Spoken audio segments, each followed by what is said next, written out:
Okay, everyone, I'm all packed up here now, covered up. Gonna start walking home. It's still raining pretty good right now. At least the lightning and thunder stopped. But I don't see the sense of trying to work in the wet here for hours on end. So I will come back when it dries. So anyway, start walking home. Welcome to the Roku experience.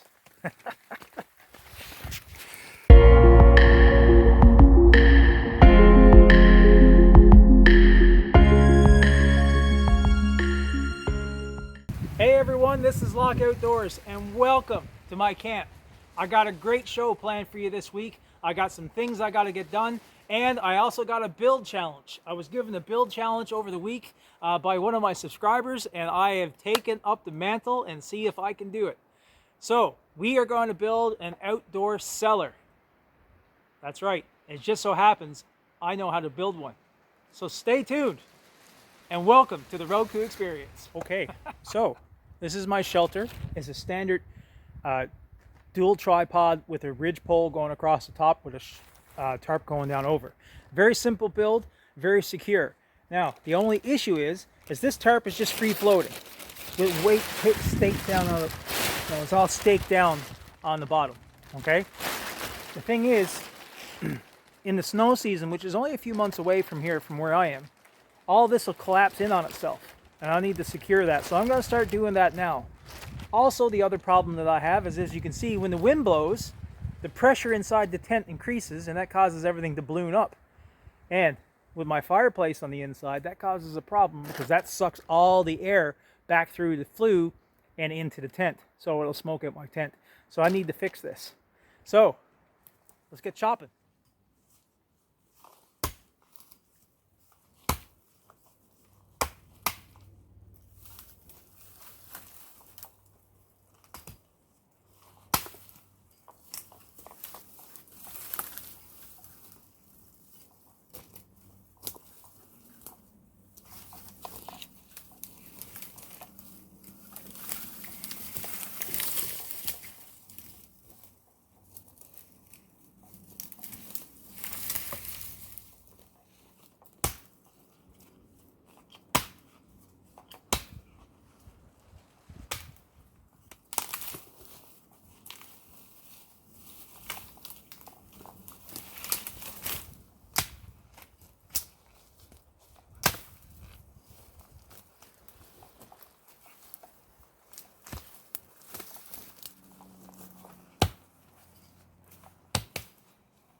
Okay, so one thing to keep in mind when you're chopping down trees.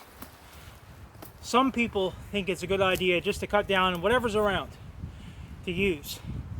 Personally, I believe it's more responsible and better for the environment if you're a little bit more selective on your trees, which ones you cut down. For a living, for a while, I worked as a timber cruiser in northern British Columbia. And one of the things that I learned there is that for the forestry to develop, they would thin out the brush, and they would pick a healthy tree, for example, a well-grown straight tree, and they would limb everything away from it, usually about a meter or two, all the way around that one particular tree. By doing that, that allows all the nutrients and resources to grow into that one particular tree more efficiently, as opposed to growing to all the shorter, stubbier ones around it. So now I'm not trying to thin out anything here, but I'm just trying to be selective in what I pick. and leave the thicker, bigger, healthier trees to grow. And that will promote a healthier woods environment, if that makes any sense at all. Now that I got enough poles for now, I'm going to limb these out and I'm going to install them onto the shelter.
I gotta say, I like good knives.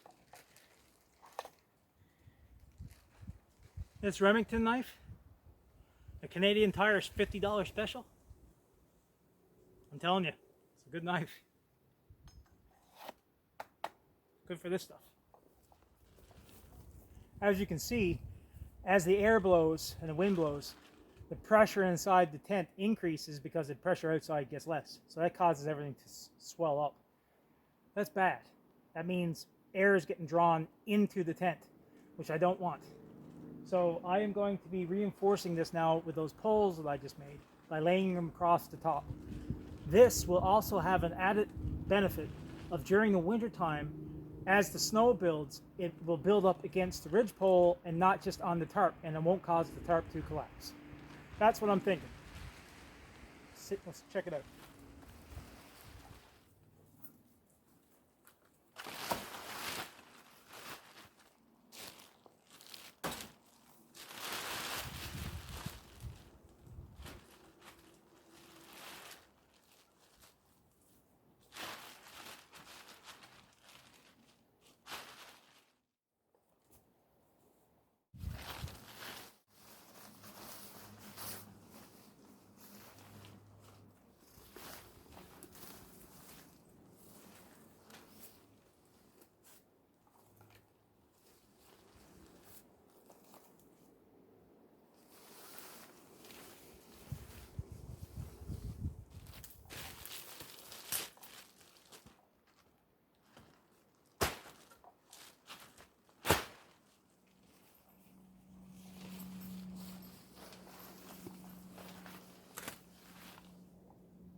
So now I'm going to take this. I got enough sticks on there for now to keep the tarps down from blowing around.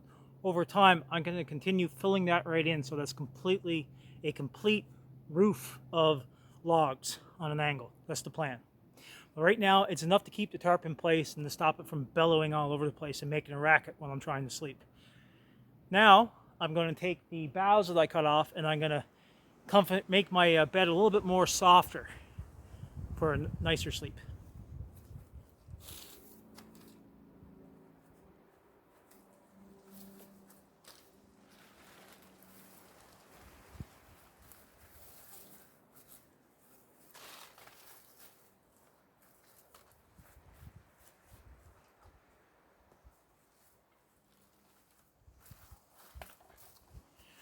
Okay, so I'm using boughs right now as a comfort item, not so much an insulative item. When you're sleeping directly on the ground and you're using boughs as an insulator, you want to have roughly 4 inches of depth of boughs to keep you warm off the ground as an insulative layer. That's when it's compressed. So if you're laying on it, there should be roughly 4 inches between the ground and your body. But where it's just on the bed and I'm using that just to make it a little softer, plus I have my thermarest, I'm not too worried about the compression. Right now I have maybe 1.5 inches, 2 inches worth of compression, and that's about it. But for this time of year and for the equipment that I have, I'm quite comfortable with that. But you always got to remember, if you want to use boughs as an insulative layer, try to give yourself at least 4 inches of depth. So when you're laying on it, it's nice and thick. That traps air, that air warms up, that'll keep you warm and insulated off the ground.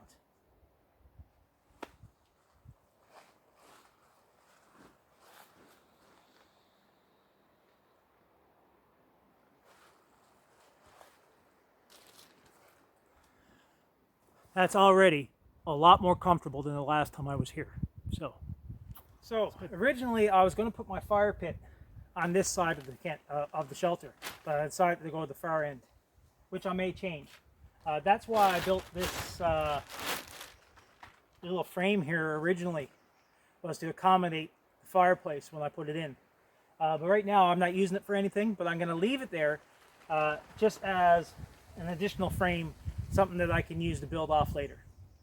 But right now, as you can see, since the wind was blowing around and this wasn't all that secure, it's all blowing loose right now, so I got to tighten this up a bit.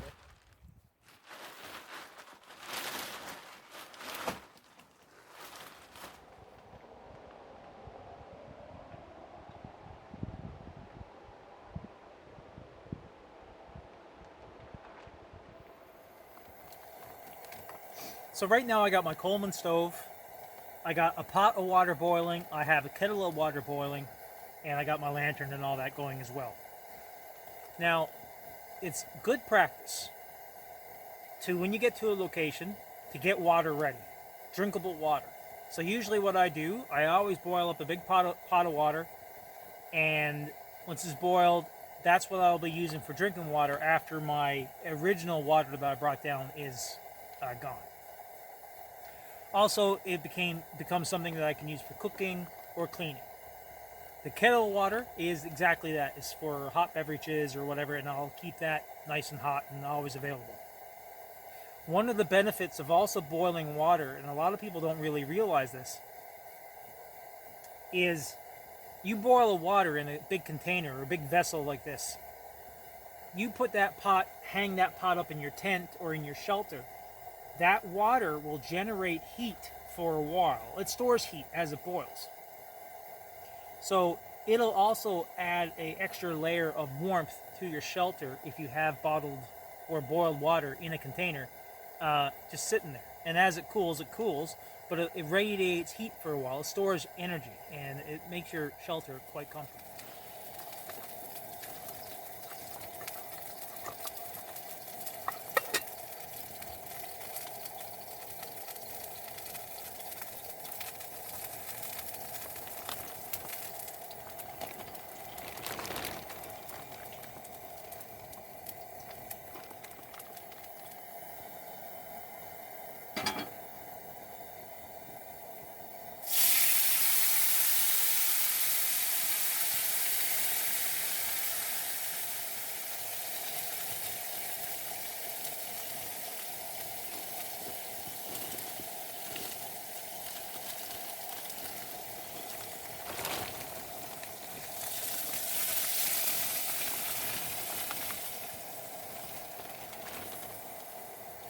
So all I'm doing is pouring in the tuna into the frying pan, and I'm gonna let it fry for a bit.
And there you have it. A very quick and filling meal. Fried tuna and potato hash.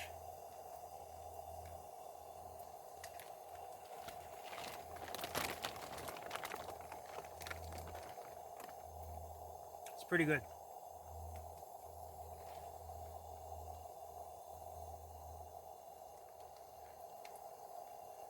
Oh man, that's pretty good.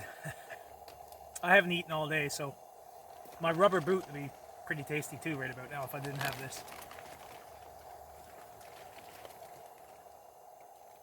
So I'm going to enjoy my dinner, and then I'm going to get ready to do a little bit of night fishing. So yeah, stay tuned. So, interesting fact.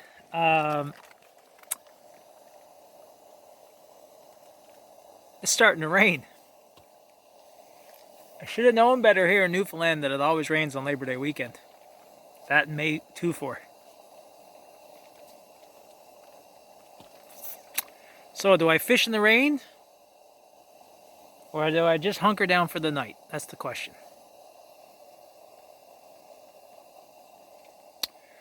We will see.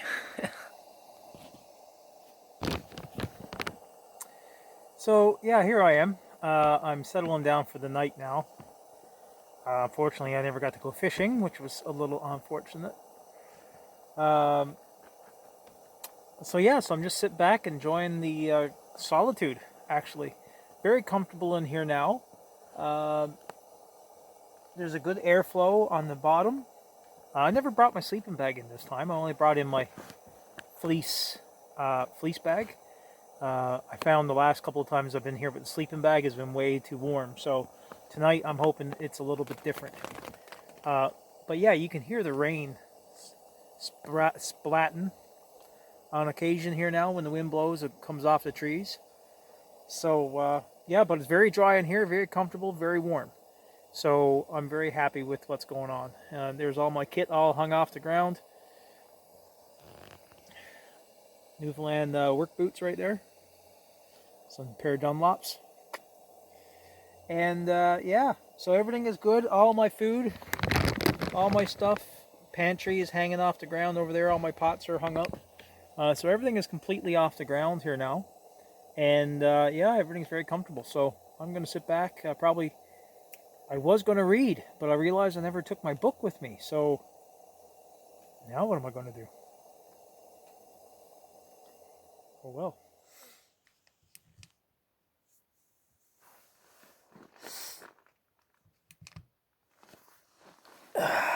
Good morning, everyone. It's now roughly 10 after 6 in the morning. I got a good solid 5-hour sleep, which is pretty good. It rained a bit last night. The tarp is extremely loud when it rains. So the sooner that I get this roof done, the better. Because, yeah, it's loud. I only slept in the fleece blanket last night. I never brought my sleeping bag down. And very comfortable, very warm, but not uncomfortably warm like it was last time. So that's good. Anyway, I would say within the next few weeks, sleeping bag is going to be required, but as of right now, it's not. Yeah, let's have a look here.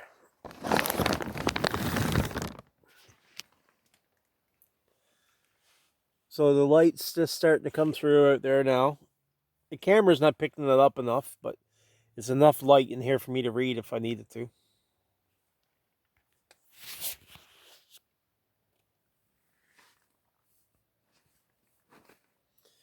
So yeah, the frogs were around last night. I had one jump on my head, which was kind of fun. Little small ones too. I'd never seen the little small frogs that are here. You know, the fact, like, there's a couple of frogs last night that were the top of the size of my thumbnail. Anyway, yeah, I'm gonna get up now. I'm gonna get some coffee. I'm gonna make some breakfast, and then we'll see what happens next. All right.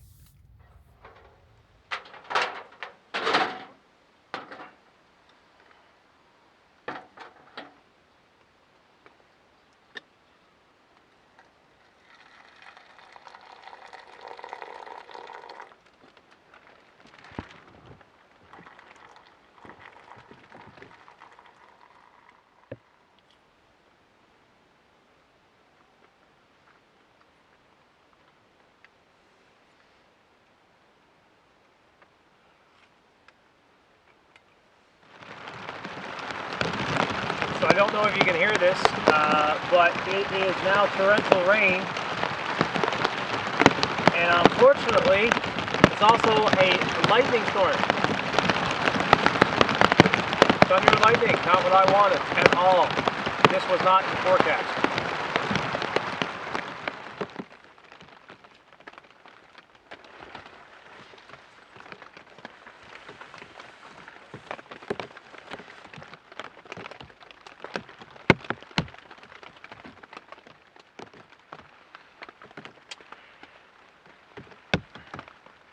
So it looks like I got no choice but to sit this one out. I got my fly open now, so I had a little bit of water come in because the rain was coming directly in through the opening. So that's okay now. I'm going to pack up my gear, have my gear ready to move. So during the break in the rain, I can just get my stuff on and head back to the house. But until then, I'm going to sit back and I'm going to relax and I'm going to enjoy the break, I guess.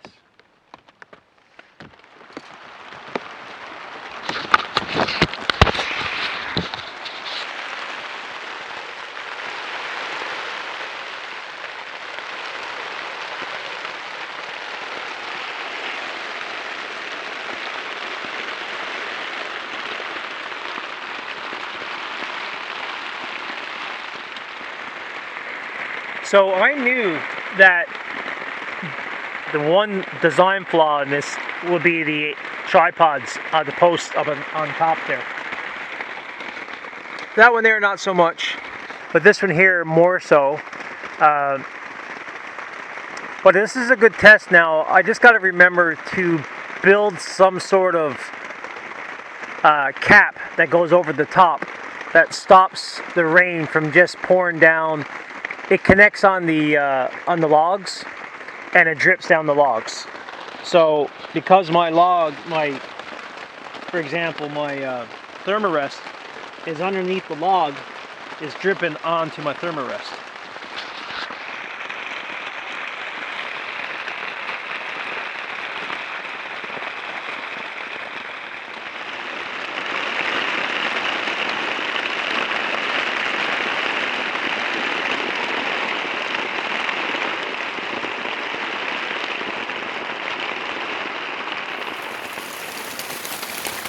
Okay, so here I am. Looks like anything I was going to do at the camp today is going to be postponed. simply because there is a unexpected rain shower hitting.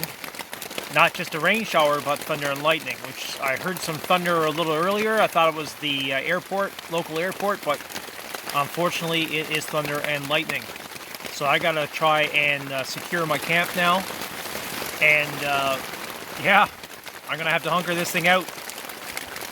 Yikes. Well, everyone, thanks for watching episode 4 of Up at the Camp. You never know what's going to happen. Thanks for watching, and we'll see you next week. And welcome to the Roku experience.